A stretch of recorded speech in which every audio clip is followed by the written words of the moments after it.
இயற்கை விவசாயம் செய்து பயனடைந்த கள்ளக்குறிச்சி மாவட்டம் தியாகதுர்கம் தாலுகா திம்மலை கிராம வேளாண்மையாளர் ஏ தேவராணி அவர்கள் தரும் யோசனைகள்.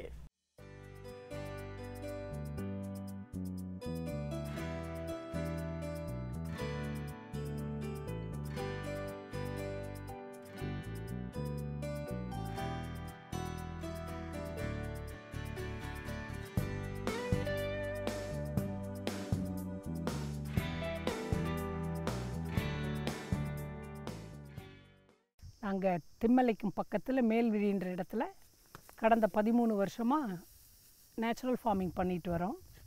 பாரம்பரிய அரிசி, பாரம்பரிய நெல் ரகம், மில்லட்ஸ் எல்லாமும் செய்கிறோம். நான் பாலேக்கரோட மெத்தடில் அவரோடதில் ஜீவாமிர்தத்தை யூஸ் பண்ணி தான் ஃபுல்லாக பண்ணுறோம். அப்பப்போ மீன் அமிலம், இது பழங்காடியும் யூஸ் பண்ணுவோம். நம்மளோட மெத்தடை பயன்படுத்தி 16 ஏக்கர்ஸ்க்கு கிட்டத்தட்ட ஆரம்பித்தோம். அப்புறம் கொஞ்சம் ப்ராக்டிக்கல் டிஃபிகல்ட்டிஸால் செய்ய முடியாமல் ஒரு 10 ஏக்கர்ஸ்க்கு இப்போ செய்துட்ருக்கோம். நாம் எப்பொழுதுமே பாரம்பரிய அரிசியான மாப்பிள்ளை சம்பா, கருப்பு கவுனி, சீரக சம்பா இதெல்லாம் பண்ணணும். மில்லட்ஸும் கொஞ்சம் வரகு, சாமை, தென்னையும் செய்தோம். கலந்த தானியமெல்லாம் பயிர் பண்ணி ஓட்டி தான் பண்ணுறோம். இந்த பூ பயிர் வருதா பூமிக்குன்னு பார்க்குறதுக்காக சம்பங்கி, மஞ்சள் எல்லாமும் பார்த்தோம். நம்மளது மஞ்சள் எல்லாம் பயிர் பண்ணினப்போ நம்மளோட குர்குமின் ரேட்டும் 5 பாயிண்ட் சம்திங் லெவலுக்கு வந்தது. பூமியும் 13 இயர்ஸில் நல்லா பண்பட்டுடுச்சு. இப்போ நம்ம மண் மாதிரி ப்ளஸ் வாட்டர் டிடிஎஸ் ரெண்டுமே எடுத்து பார்த்தோம். எந்த லெவல் நம்மளோட பூமி வளமாக இருக்குதுன்னு பார்க்குறதுக்காக நல்லாவே இருந்தது தான். மேலும் இதவே தொடரலான்னு சொல்லிட்டு தான் இருந்துகிட்ருக்கோம். எங்களுக்கு ஆர்வம் இருந்தும் பயிர் செய்கிறத குறையிறதுக்கு காரணம் ஆள் பற்றாக்குறை தான். ஒரே ஒரு நாட்டு மாடு போதுன்னு சொல்லுவார் பாலேக்கர் 30 ஏக்கர்ஸ்க்கு. உண்மையாகவே அதை நான் ப்ராக்டிக்கலாகவே பார்த்துருக்கேன். நாட்டு மாடு தான் உண்மையாகவே விவசாயத்துக்கு சால சிறந்தது. இப்போ நம்ம அதை வச்சு தான் செய்கிறோம். ஜீவாமிர்தம் 200 லிட்டர்ஸ் ட்ரம்முக்கு 10 லிட்டர்ஸ் கோமியம், 10 கிலோ சாணி, 2 கிலோ பயிர் மாவு, 2 கிலோ நாட்டு சக்கரை போட்டு 200 லிட்டர் தண்ணியில் கிளாக் வைஸ் நம்ம ஒரு 30 டைம்ஸ் சுற்றி 3 டேஸ் ஃபர்மெண்டேஷன் ஆகி தான் நம்ம பூமிக்கு விடுறோம். அது மட்டுமே போதுமானதுன்றது தான் என்னோடய எண்ணம். ஆனால் கொஞ்சம் பூமியை இன்னும் ஃபெர்டைல் பண்ணணுன்னா மீன் அமிலம் போடலாம். மீன் அமிலம் எவ்வளோ தூரம் மீன் வேஸ்ட்டு எத்தனை கிலோ போடுறோமோ அத்தனை கிலோ நம்ம நாட்டு சர்க்கரையும் பயன்படுத்தி அதையும் 21 டேஸ் ஃபெர்மெண்டேஷன் ஆன பிறகு நேரடி பாசனத்துலேயும் பண்ணலாம், தெளிப்பாகவும் பயன்படுத்தலாம். ஈயம் பழங்காடியும் பயன்படுத்துகிறோம். பரங்கிப்பழம், வாழைப்பழம், பப்பாளி, நாட்டு சக்கரை 3 சம ரேஷியோ எடுத்து கொஞ்சம் வாட்டர் ஆட் பண்ணி 21 டேஸ் ஃபர்மெண்டேஷன் ஆகி அது நம்ம தெளிப்புக்கு பயன்படுத்துவோம். எல்லா பூக்களுக்கெல்லாம் நம்ம பயன்படுத்தணும். சம்பங்கி எல்லாத்துக்கும் ரொம்ப நல்லா இருந்தது. திரட்சியாக பூவெல்லாம். மஞ்சளுமே ரொம்ப நல்லாவே இருந்தது. அதான் அதனோட குர்குமின் ரேட்டை நாங்கள் டெஸ்ட் பண்ணி பார்க்குறப்போ 5.6 சம்திங் லெவலுக்கே வந்திருந்தது. ரொம்ப செழிப்பாகவே இருந்தது.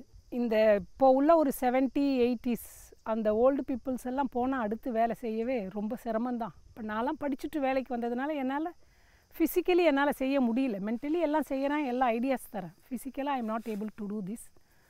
கேவிகே எங்கள் சைடில் கொஞ்சம் நல்ல முறையில் எங்களுக்கு ஹெல்ப்ஃபுல்லாக தான் இருக்கிறாங்க. ஐடியாஸ் எல்லாம் நல்லா தராங்க. நம்ம ஈயம் தெளிப்பு அப்படின்னு சொல்லி பார்த்தோம்னா 13 லிட்டர்ஸ் ஸ்ப்ரேயருக்கு 500 ml ஈயம் எடுத்து மீதி வாட்டர் ஆட் பண்ணி தான் நம்ம தெளிக்கிறோம். எல்லா பயிருக்குமே மேல் தெளிப்பு ஒரு குறிப்பிட்ட காலத்தில் கொடுப்போம். நல்லாவே இருக்குது. புளிச்சமோர் கரைசல் நெல்லுக்கு தெளிப்போம். அதுவுமே அந்த பூ பூக்கிற நேரமும் அந்த இது பூ முடிஞ்சு பால் பிடிக்கிற நேரத்துலையும் கொடுப்போம் புளிச்சமோர் கரைசல். அதுவுமே ஒரு 7 நாள் நல்லா மோரை புளிக்க வச்சு 13 லிட்டர்ஸ் ஸ்ப்ரேயருக்கு 1/2 லிட்டர் மோர் விட்டு தான் தெளிக்கிறோம். அதுவும் நல்லாவே இருக்குது. ஒன்ஸ் ஒவ்வொரு வயலுக்காக ஜீவாமிர்தம் நம்ம கொடுத்துக்கிட்டே தான் இருப்போம்.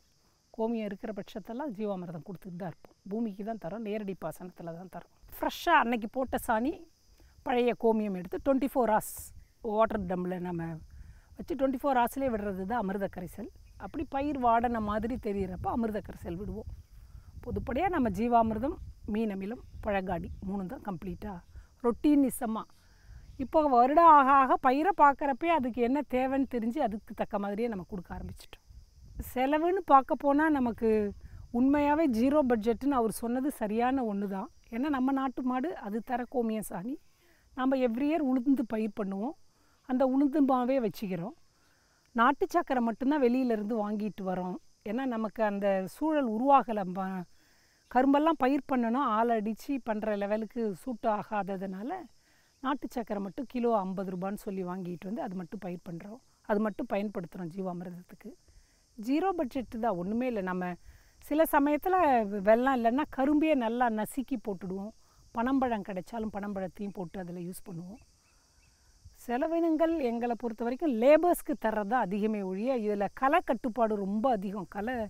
ஜீவாமிர்தம் தரப்போல்லாம் களை அதிகமாகுது. களை கட்டுப்பாடுக்காக தான் நம்ம லேடிஸை எதிர்பார்த்துட்ருக்குறோம். அதுதான் களை தான். மற்ற இன்ஆர்கானிக்காக பண்ணுறவங்க 1 or 2 டைம்ஸ் களை எடுத்தாங்கன்னா நம்ம 2 or 3 டைம்ஸ் கூடுதலாக தான் ஆகுது. களை கட்டுப்பாடு கொஞ்சம் சிரமமாக தான் இருக்குது. அது மெயின்டைன் பண்ணிக்கிறோம். நம்ம ப்ரஷ் கட்டர் வச்சு நாங்கள் அடிச்சுக்கிறோம். அதை சரிப்படுத்துறதுக்கு நாங்களாகவே ப்ரஷ் கட்டர் பயன்படுத்திக்கிறோம்.